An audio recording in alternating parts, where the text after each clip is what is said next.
গভীর খেয়াল করেন রাসূলের আদর্শটা কেমন ছিল। আল্লাহর নবী জনাবে মুহাম্মদুর রাসূলুল্লাহ সাল্লাল্লাহু আলাইহি ওয়াসাল্লাম তিনি মসজিদে নববীর কাছে এক জায়গায় বসা, একটা গাছের নিচে আল্লাহর নবী ছায়ার নিচের মধ্যে বসা ছিলেন। দারাকুতনিতে হাদিসটা আসছে, মুসনাদ আহমদের মধ্যে হাদিসটা আসছে, এবং হায়াতুল হায়াওয়ান নামে একটা কিতাব আছে ৩য় নম্বর খণ্ডের মধ্যে এই হাদিসটা আসছে।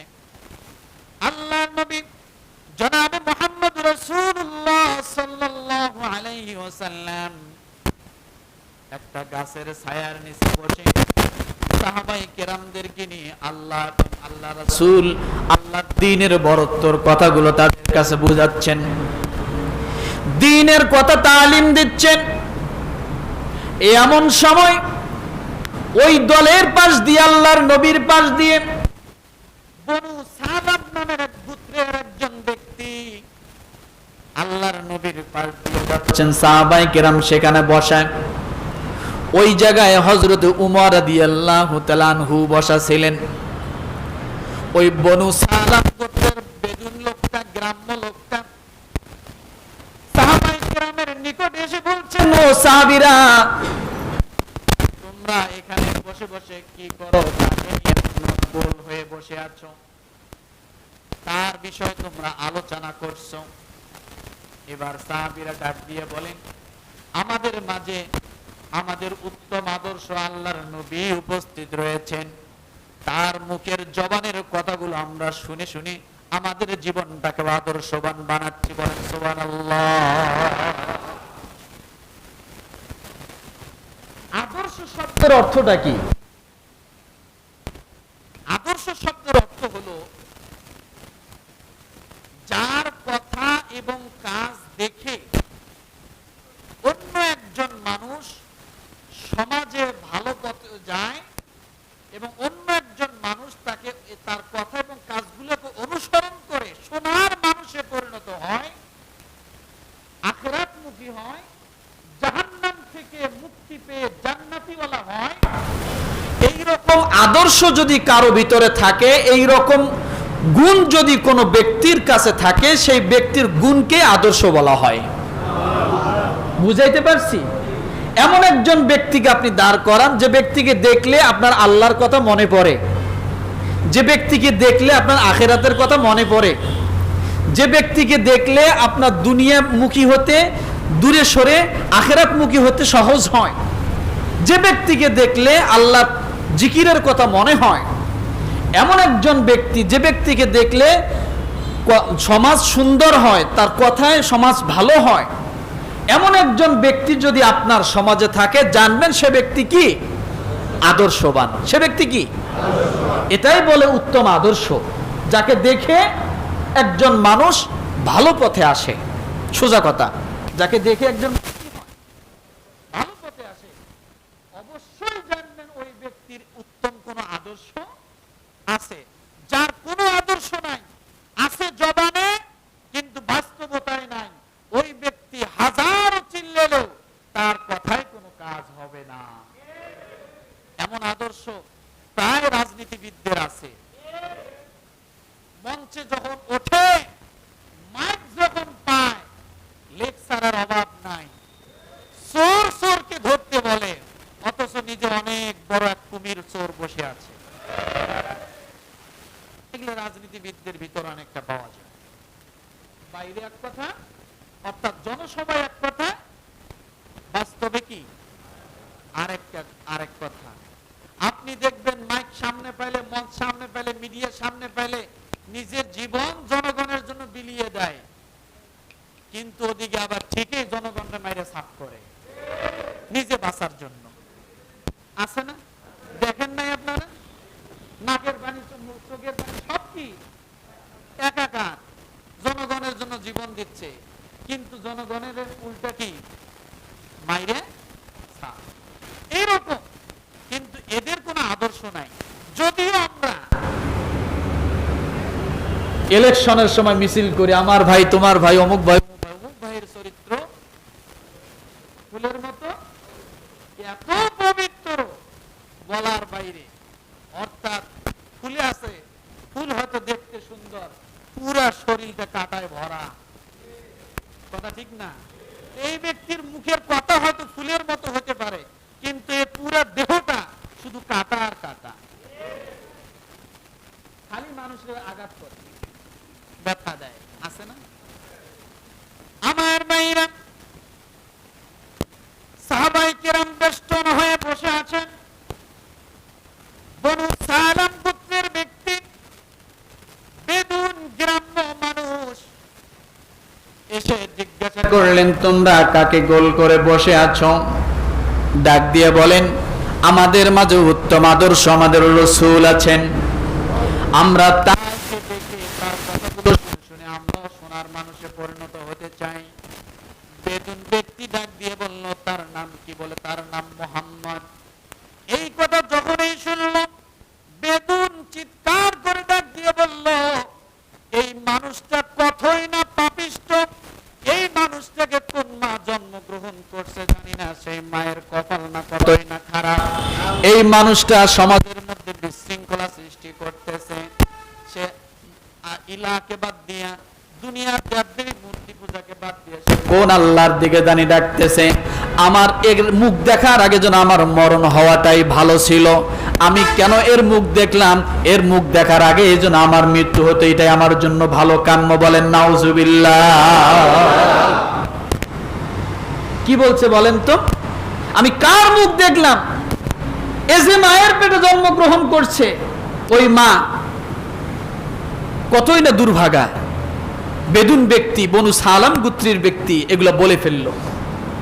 আমি যদি এই ব্যক্তিকে কোনোদিন একাই পেতাম, একে দুনিয়ার থেকে কতল করতাম, দুনিয়া থেকে শেষ করে দিতাম, এই ব্যক্তিকে আমি কোনোদিন তাকে জীবিত রাখতাম না। আল্লাহর নবী সব কথাগুলো কান দিয়ে শোনে, চোখ দিয়ে সলো সলো করে ব্যক্তির দিকে তাকিয়ে আছে। ব্যক্তি যা বলে আল্লাহ নবী সব শুনতেছেন, কিন্তু নবীজি মুখটা মলিন করেন না, নবীজি মনটা খারাপ করেন না, নবীজি মুস্কি মুস্কি হাসে। সুবহানাল্লাহ বলবেন। নবীজি মুস্কি মুস্কি হাসে ব্যক্তির কথাটা শুনি। ওই দলের মধ্যে ছিল হযরত উমর রাদিয়াল্লাহু তাআলা আনহু। চোখগুলো বড় বড় হয়ে গেল, চোখগুলো লাল টকটকে হয়ে গেল। সাহাবায়ে কেরাম সকলের শরীরের লোমগুলো দাঁড়িয়ে গেল। কি কথা বলে আমার রাসূলের সামনে এত বড় অপমান, এত বড় কথা! যে ব্যক্তি রাসূলকে একাই পেলে মেরে ফেলতো, যে ব্যক্তির মা কত হতভাগা, তাকে জন্ম দিয়েছে, এই কথা বলল, এত খারাপ খারাপ কথাগুলো বলল। সব সাহাবায়ে কেরাম রক্ত টকবক করে হযরত উমর রাদিয়াল্লাহু তাআলা আনহু আল্লাহ নবীকে ডাক দিয়ে বলে, নবীজি আপনি একটা বার অনুমতি দেন যে আমি দুনিয়া থেকে শেষ করে দেই, মাথা থেকে গর্দানটা আমি আলাদা করে দেই। নবীজি এত বড় বেয়াদবিমূলক কথা বলছে, আপনি নবী মুস্কি হাসেন। আল্লাহ নবী ডাক দিয়ে বলেন, উমর ধৈর্য হারায়ো না, তুমি না আমার আদর্শ তুমি না ধারণ করতে চাও, আমার আদর্শ না তুমি বাস্তবায়ন করতে চাও। উমর মনে রাখো, অধৈর্যবান ব্যক্তিকে আমার আল্লাহ কোনোদিন নবী বানান না। কি বানান না? জোরে বলেন। অধৈর্যবান ব্যক্তিকে আমার আল্লাহ কোনোদিন নবী বানান না। ও উমর, ধৈর্য ধারণ করো, আমার আদর্শ যদি তোমরা গ্রহণ করতে চাও, আমার রাসূলের কাজগুলো তোমরা অনুসরণ করো, আমি যা করি তা তোমরা খেয়াল করো, তাহলে তোমরা উত্তম আদর্শবান হয়ে যাইবা। হযরত উমর রাদিয়াল্লাহু তাআলা আনহু কোন কথাই মানতেছেন না। আল্লাহর নবীকে ডাক দিয়ে বলেন, নবীজি এত বড় কথা আমরা সাহাবায়ে কেরাম সামনে থাকতে। আল্লাহর নবী ডাক দিয়ে বললেন, ও উমর ধৈর্য ধারণ করো, তুমি এক্ষণে বসো। হযরত উমর রাদিয়াল্লাহু তাআলা আনহু যখন বসলেন, ওই বেদুন ব্যক্তি, বনু সালাম গোত্রের ব্যক্তি সব কিছু দেখতেছেন, কিন্তু ব্যক্তিটা ওখান থেকে আর যায় না। আল্লাহ আল্লাহর নবীর সামনে দাঁড়িয়ে গেলেন, দাঁড়িয়ে ডাক দিয়ে বলেন, ও মুহাম্মদ, তুমি কি নবী দাবি করো? বলে, হ্যাঁ, আমি অবশ্যই নবী দাবি করি। আমার ভাইরা, বনু সালেম গোত্রের ব্যক্তি নবী মুহাম্মদ রাসূলুল্লাহ সাল্লাল্লাহু আলাইহি ওয়াসাল্লামকে ডাক দিয়ে বলেন, ও নবী মুহাম্মদ, তুমি শোনো, যদি সত্যিকার তুমি নবী হও, তুমি বলো তো দেখি, এখন বর্তমান আমার থলের ভিতরে, আমার ব্যাগের ভিতরে কি আছে তুমি যদি বলতে পারো, তাহলে তুমি অর্ধেকটা প্রমাণ দিবা, আমি তাহলে বুঝবো তুমি অর্ধেকটা আমার কাছে প্রমাণিত হয়ে যাবা নবী। এই কথা যখন বললেন, আল্লাহ নবী ডাক দিয়ে বলেন, বনু সালেম গোত্রের বেদুন, তুমি আশ্চর্য হয়েও না, তুমি বসে যাও, তোমার জন্য আমি জবাব উত্তর দিচ্ছি। তুমি আমাকে পরীক্ষায় ফেলাইছো, তোমার ব্যাগের মধ্যে কি আছে, আমি যদি বলতে পারি তাহলে তুমি অবশ্যই আমাকে নবী বলে কিছুটা হলেও মেনে নিবা। ও ব্যক্তি, তুমি শুনে রাখো, ও বেদুন, তুমি শুনে রাখো, এই মুহূর্তে তোমার কাছে যে ব্যাগটা আছে, ওই ব্যাগের মধ্যে কি আছে তুমি কি জানো? বলে, কি আছে? ও বেদুন, তুমি শুনে রাখো, ওই ব্যাগের মধ্যে একটা গুইসাপ, আমার আল্লাহ তাআলার প্রাণী তোমার ব্যাগের মধ্যে। কি আছে? কি আছে? কি আছে? গুইসাপ। আমার ভাইরা, বেদুন চমকে গেল, এই ব্যক্তি তো গুইসাপকে দেখে নাই, কিন্তু ব্যক্তি গুইসাপের কথা কেমনে বলে দিল? আমার নবী ডাক দিয়ে বলেন, বেদুন রে, আমি কেমন নবী তুমি শুনে রাখো, তোমার ব্যাগটা তুমি এখানে নামাও। যখন ব্যাগটা নামাইলেন, আমার আল্লাহর হাবিব ডাক দিয়ে বলেন, গুইসাপ, তোমার পরিচয় বেদুনের কাছে জানা দাও।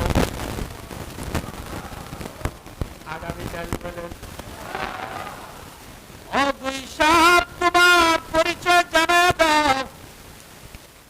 গুইসাপের জবান সঙ্গে সঙ্গে খুলে গেল, সঙ্গে সঙ্গে বেদুনের সামনে লা ইলাহা ইল্লাল্লাহু মুহাম্মাদুর রাসূলুল্লাহ। আল্লাহু আকবার।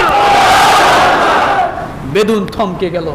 আশ্চর্য কথা, আমি মানুষ, আমি মুহাম্মদকে চিনি না, আর একটা গুইসাপ আমার রসুলের উপর কালেমা পড়ে দিল। আল্লাহ নবী ডাক দিয়ে বলেন, গুইসাপ, তুমি তোমার বিস্তারিত পরিচয় দিয়ে দাও। গুইসাপ সঙ্গে সঙ্গে আল্লাহর হাবিবকে ডাক দিয়ে বলেন, নবীজি,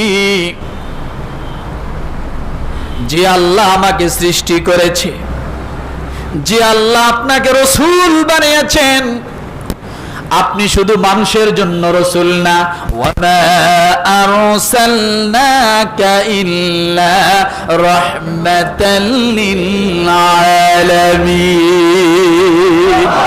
আপনি শুধু মানুষের জন্য রসুল না, এই দুনিয়ার জমিনে নয়, আরশের নিচ থেকে নিয়ে শুরু করে তামাম দুনিয়া পর্যন্ত ওই আরশের যে কুরসি রয়েছে, ওই কুরসিটা যে আল্লাহ কুরসির মালিক, ওই কুরসির নবীও হলেন আপনি। ও নবীজি, আমার আল্লাহ তাআলা যত জায়গার আল্লাহ, আপনি তত জায়গার নবী হিসেবে আমার আল্লাহ আপনাকে দুনিয়াতে পাঠিয়েছে। আপনি তো আমার নবী, শুধু আমারই না, আপনি শুধু মানুষের না, তামাম দুনিয়ার সমস্ত মানুষের জন্য আপনি নবী, তামাম দুনিয়ার সমস্ত মাখলুকাতের নবী, আপনি আসমানের নবী, আপনি জমিনের নবী, আপনি সমস্ত কুল কায়নাতের নবী। ওয়ামা আরসালনাকা ইল্লা রাহমাতাল লিল আলামিন। আমার আল্লাহ তাআলা তার প্রশংসার ক্ষেত্রে বলেছেন, আলহামদুলিল্লাহি রাব্বিল আলামিন। আর আমার রসুলের প্রশংসার ক্ষেত্রে আমার আল্লাহ ডাক দিয়ে বললেন, রসুল গো, আমি আল্লাহ তাআলা আপনাকে তামাম দুনিয়ার রহমত বানিয়ে বহু জগতের রহমত বানিয়ে প্রেরণ করে দিলাম। কেমন নবী! গুইসাফের জবান থেকে যখন এই কথা শুনলেন, বেদুন আশ্চর্য হয়ে গেল। গুইসাফ মুহাম্মদকে চেনে, কিন্তু আমি মানুষে মুহাম্মদকে চিনলাম না। ও মুসলমান, একদল মানুষ আছে আল্লাহর রাসূলের সুন্নতকে চেনে না, বেদাত নিয়ে টানাটানি করে আছে না না। আল্লাহ রাসূলের সুন্নাত পালন করতে চায় না, আল্লাহ রাসূলের ইত্তেবা করতে চায় না। কিন্তু রব্বুল আলামিন রাসূলের সুন্নতে ইত্তেবার সঙ্গে আমার আল্লাহ তাআলার সম্পর্ক কিভাবে জুড়ায় দিয়েছেন। উল ইন কুনতুম তুহিব্বুনাল্লাহ ফাত্তাবিউনি ইউহিব্বুকুমুল্লাহ ওয়া ইয়াগফির লাকুম যুনুবাকুম ওয়াল্লাহু গফুরুর রহিম। রব্বুল আলামিন দুনিয়ার মানুষকে ডাক দিয়ে বলেন, ও দুনিয়াবাসী, তোমরা শুনে রাখো, তোমরা যদি আমার ভালোবাসা চাও, তোমরা যদি আমি আল্লাহকে ভালোবাসতে চাও, আর আমি আল্লাহর ভালোবাসাটাও যদি তোমরা পেতে চাও, তার মানে তোমরা যদি জান্নাত পেতে চাও, তোমরা যদি নিয়ামত পেতে চাও, তোমরা যদি আমার মহাব্বত পেতে চাও, তোমরা যদি আমার ভালোবাসা পেতে চাও, ও দুনিয়ার মানুষ, তোমরা আমার রসুলের সুন্নতের ইত্তেবা করো। আমার রসুলের একটা সুন্নতকে হলেও তোমরা জিন্দা করো, আমার রসুলের সুন্নতকে তোমরা ভালোবাসো, তাহলে আমি আল্লাহকে ভালোবাসা হয়ে যাবে। আর যদি আমার রসুলের সুন্নতকে তোমরা ইত্তেবা করতে পারো, ওয়াল্লাহু ইয়াগফিরুয যুনুবা জামিআ ইন্নাহু হুয়াল গফুরুর রহিম। আল্লাহ ডাক দিয়ে বলেন, আমি আল্লাহ তাআলা আমার রসুলের সুন্নতের ইত্তেবা করার কারণে, রসুলের মহাব্বত অন্তরে পয়দা করার কারণে আমি আল্লাহ তামাম জিন্দেগির সব গুনাহ আমি আল্লাহ মাফ করে দিব। কি করবে? কি করবে? গুনাহ যদি মাফ পেতে চান, মাজারে মান্নত করতে হবে। কথা বলে, ঘরের পাশে গরিব মানুষ খাইতে পারে না, ডাক্তার দেখাইতে পারে না, আপনি এখানে 500 টাকা দেন না, মাজারে 5000 টাকা যায় দেন। এটা মানুষত্ব নয়, অমানুষের কাজ। এটাই অমানুষের কাজ। আপনার পাশের ঘরে এমন একজন মানুষ আছে, 2 দিন ধরে না খাওয়া, 1 দিন ধরে না খাওয়া, ঘরে একবেলা চাউল নাই, ডাক্তার দেখাবে সে টাকা নাই, মেয়েটা বিবাহ দিবে সে পরিবেশ তার নাই, ঘরের টিনে চাল নাই, কত কষ্ট করতেছে। আপনি এই সময় মান্নত করলেন না, দিলেন না, তার জন্য কোনো ব্যবস্থা করলেন না। আপনি মান্নত করে বসে আছেন মাজারে, টাকা দিবেন 10,000, আর ওই মানুষটা না খেয়ে মারা যাওয়ার পরে কাপড়ের কাপড় দেওয়ার জন্য সবাই হুমড়ি খেয়ে পড়ে। আছে না নাই? কাপড়ের কাপড় আমি দেবো, অমুক দিব, তমুক, এরপরে 3 দিনের সময় টাকা দিবে, 5 দিনের সময় টাকা দিবে, 40-এর সময় দিবে। মানুষের এখন দান করার হুব বেজে গেছে। অথচ ওই মানুষটা মারা যাওয়ার আগে তার চিকিৎসার দরকার ছিল, ওই সময় কেউ সহযোগিতা করে না। মারা যাওয়ার 3 দিনের দিন মানুষ 5 কেজি চাউল, 10 কেজি চাউল টাকা পয়সা দিয়ে মিলাদের ব্যবস্থা করতেছে। জায়েজ নাই, এভাবে জায়েজ নাই। জায়েজ ছিল ওইটা আগে তার বেঁচে থাকা অবস্থা তার সহযোগিতা করা। সে বেঁচে থাকা অবস্থা তার সহযোগিতা করলেন না, মরে গেল, তার মিলাদের আয়োজন করলেন। এই মিলাদে কিচ্ছু আসবে না। তার হক ছিল আপনার থেকে সাহায্য নিয়ে আরো কিছুদিন বেঁচে থাকার হক ছিল আপনার কাছে, সে আপনার কাছে প্রাপ্য ছিল বেঁচে থাকা অবস্থায়। এখন মরে গেছে, আপনি 3 দিনের আয়োজন করলেন, কাপড়ের কাপড় সবাই দিতে চাচ্ছে, আছে না? 40-এর সময় বিশাল 2টা গরু কিনতে হবে, 500 মানুষ দাওয়াত দিয়ে খাওয়াইতে হবে। কি লাভ এগুলা করে? তার বেঁচে থাকা অবস্থায় 1 গরুর টাকা দিলে তো সে ভালো চিকিৎসা পাইতো, পাইতো না? একটা খাসির টাকা দিলেই তো সে ভালো চিকিৎসা পাইতো। 10,000 টাকা হলে সে ভালো চিকিৎসা পাইতো, সে সময় তার দিকে কেউ খেয়াল করলেন না, মরে গেল। এখন এলাকার সব মানুষ সমাজপতিরা বসে তার 40 করার আয়োজন শুরু করে দিল। এগুলো হলো বোবা শয়তান। কি শয়তান? বোবা শয়তান। বেঁচে থাকতে 1 টাকা দিবে না, বেঁচে থাকতে সহযোগিতা করবে না, মরে যাবেন যত দয়া মায়া সব এসে উপস্থিত হলো আপনার সামনে। জায়েজ নাই।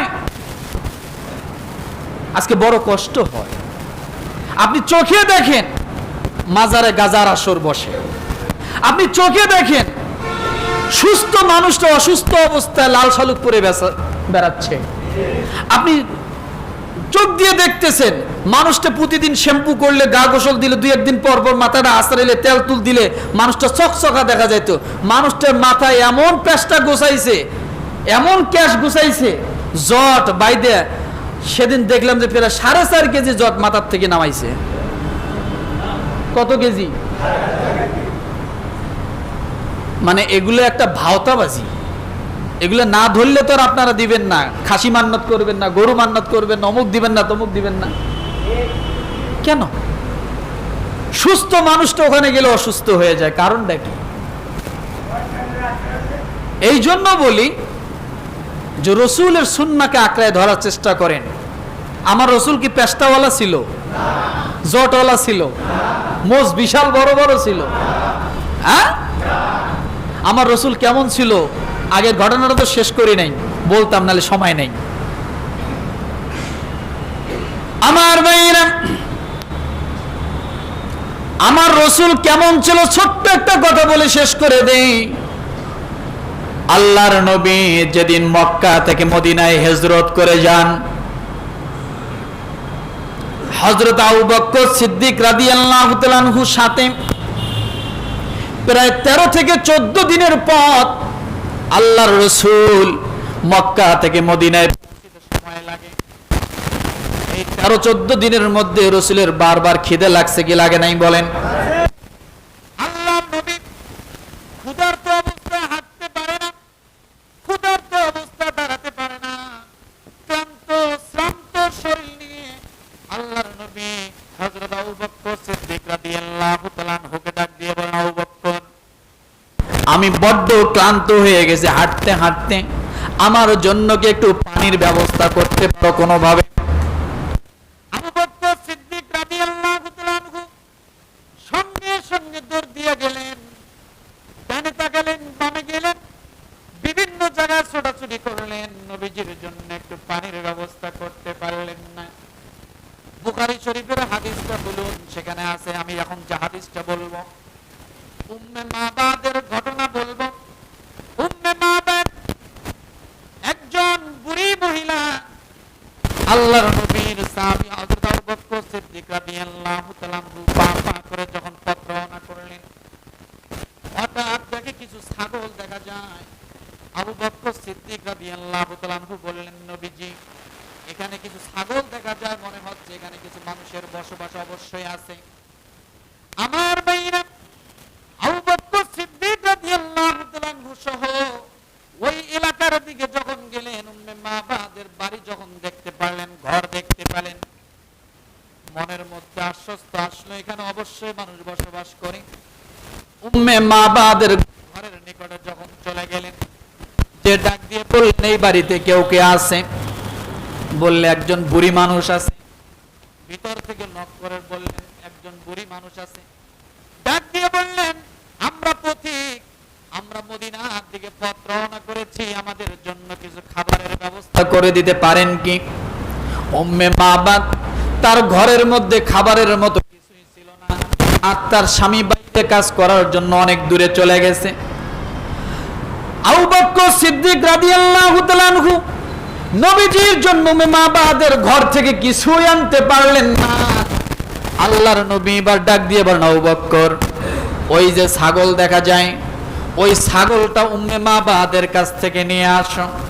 উম্মে মাবাদকে যখন ডাক দিয়ে বললেন, আপনার কাছে একটা ছাগল দেখা যায়, ছাগলটাকে একটু দিবেন। উম্মে মাবাদ ডাক দিয়ে বলেন, এই ছাগল তো একবার জীর্ণ শীর্ণ, স্বাস্থ্য শরীর কিছুই নাই, এই ছাগলের তো কোনোদিন বাচ্চা হবে না, ছাগল দিয়ে তোমরা কি করবা? হযরত আবু বকর সিদ্দিক রাদিয়াল্লাহু তাআলা আনহু বললেন, আমাদের রাসূল ছাগলটা চাইছেন, আপনি দেন। ছাগলটা যখন রাসূলের সামনে নিয়ে আসা হলো, সঙ্গে সঙ্গে আল্লাহর নবীকে ছাগল দেখার সঙ্গে সঙ্গে ছাগল পিছনের পা দুটো ফাঁক করে দাঁড়িয়ে গেলেন। বলেন সুবহানাল্লাহ। ছাগল দাঁড়িয়ে গেল, আল্লাহর নবী রহমতের হাত, বরকতের হাত দুটো দিয়ে হাত দিয়ে যখন ছাগলের ওলানের মধ্যে, দুধের বাড়ের মধ্যে যখন রাসূল টাচ করলেন, হাতের তলা দিয়ে যখন বাতটা এইভাবে ধরলেন, সঙ্গে সঙ্গে দুধের ওলান, দুধের বাড়টা এমন ভাবে ঝুলে গেল যেন মাটি পর্যন্ত স্পর্শ করে ফেলল। উম্মে মাবাদ আশ্চর্য হচ্ছে, এই মানুষ দুটো কারা, কোথা থেকে আসলো? কোনদিন বাচ্চা দেয় নাই, ছাগলের বাচ্চা হয় নাই। ছাগল মানুষটার সামনে যাবার সঙ্গে সঙ্গে পিছনের পা দুটো ফাঁক হয়ে গেল, ওলানে হাত দেওয়ার সঙ্গে সঙ্গে দুধের বাট বড় হয়ে গেল। উম্মে মাবাদকে ডাক দিয়ে বলতেছেন, উম্মে মাবাদ একটা গামলা নিয়ে আসো। গামলা যখন নিয়ে আসা হলো, আল্লাহর নবী দুধের বাটের নিচে যখন গামলা ধরলেন, রাসূল বিসমিল্লাহ বলে যখন বাট থেকে দুধ নামানো শুরু করলেন, বাট থেকে যতই দুধ নামায় বাট তত আস্তে আস্তে বড় হয়ে যায়। উম্মে মাবাদ আশ্চর্য হয়ে গেল। আল্লাহর নবী সেখান থেকে দুধ খাইলেন। হযরত আবু বকর সিদ্দিক রাদিয়াল্লাহু তাআলা আনহুকে দুধ দিলেন। এবার উম্মে মাবাদের জন্য দুধ দিলেন। উম্মে মা রয়ে গেল, দুধগুলো রাখলেন। তার মুরব্বী স্বামী আছে, কাজের বাইরে চলে গেছে, আসবে তারপরে খাবে।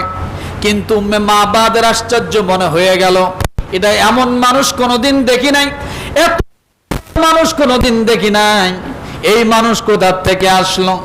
আমার ভাইরা, আল্লাহর নবী কোনো কথা না বলে চলে গেলেন।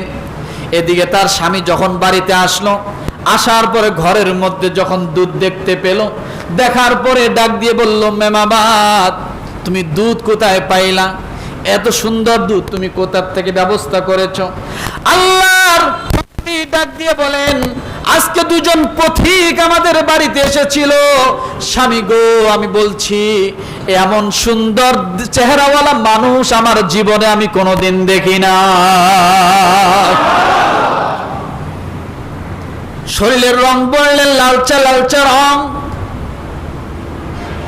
অনেক সুন্দর চেহারাওয়ালা মানুষ। ওই ব্যক্তি প্রশ্ন করতেছে, লোকটা খাটো না বাটা, লম্বা না খাটো? উম্মে মাবাদ বলতেছে খাটো না লম্বাও না।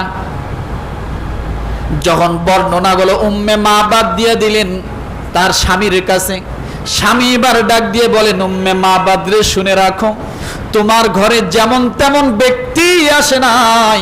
তোমার কথায় যা বুঝলাম, আমি তাওরাতের কিতাবের মধ্যে যে ব্যক্তির বর্ণনা শুনেছিলাম, ওই ব্যক্তি অবশ্যই তোমার ঘরে এসেছিল। সুবহানাল্লাহ। আমার ভাইরা, এই জন্য রব্বুল আলামিন ডাক দিয়ে বলেন, লাকাদ কানা লাকুম ফি রাসূলিল্লাহি উসওয়াতুন হাসানা। আমার রাসূলের উসওয়াতুন হাসানা কেমন ছিল?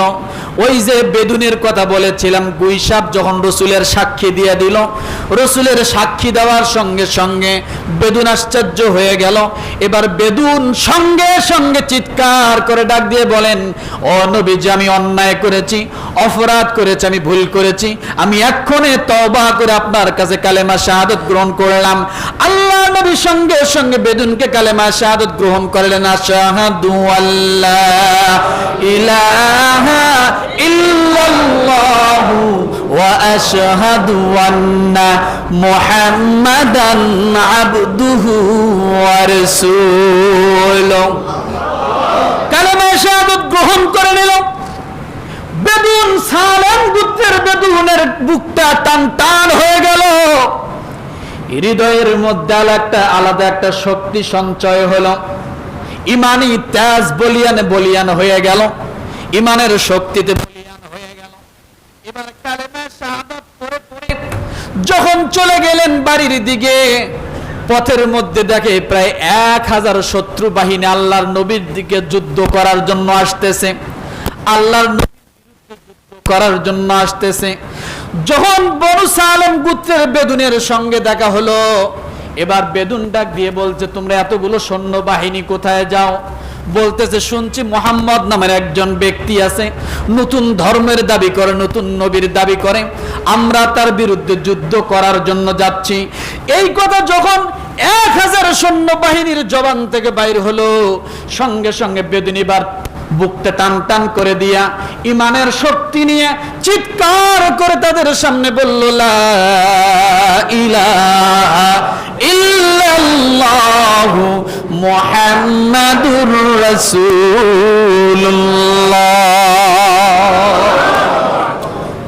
বেদুনের জবান থেকে যখন শুনল 1000 সৈন্য বাহিনী রাসূলের সঙ্গে যুদ্ধ করার জন্য যাচ্ছে, সঙ্গে সঙ্গে আশ্চর্য হয়ে গেল। কি আশ্চর্য কথা, তুমিও ইসলাম গ্রহণ করেছো, তুমি ওই ব্যক্তির সাথী হয়েছ। এবার বেদুন ডাক দিয়ে বলল, আমি শুধু ওই ব্যক্তির সাথী হই নাই, এই যে আমার সাথে বুই সাপ আছে, এই সাপটাকেও যদি তোমরা জিজ্ঞাসা করো, সঙ্গে সঙ্গে সাপটা গ্রহণ করে নিল, লা ইলাহা ইল্লাল্লাহু মুহাম্মাদুর রাসূলুল্লাহ। 1000 সৈন্য যখন রাসূলের উপরে কালেমা শুনতে পারল, সঙ্গে সঙ্গে 1000 লোক সমস্ত অস্ত্র ফালাই দিয়া ওই জায়গার মধ্যে বেদুনের হাতে হাত রেখে 1000 লোক একসঙ্গে ইসলাম গ্রহণ করে নিল। আপনি ইসলামের ইতিহাস তাকান, সবচাইতে বেশি একসঙ্গে ইসলাম গ্রহণকারী যে 1000 ব্যক্তি, এই গুইসাপ এবং বেদুনের সাথে সম্পর্ক। আর এটা হয়েছে কিসের জন্য? উত্তম আদর্শের জন্য। কি আদর্শ ছিল? রসুলকে এত গালিগালাজ করলো, রসুলকে এত কটাক্ষ করলো, রসুলকে এত কথা বললো, কতল করতে চাইলো, রসুল তখনও ধৈর্যবান। তখনও কি? তখনও ধৈর্যবান, তখনও সবুর।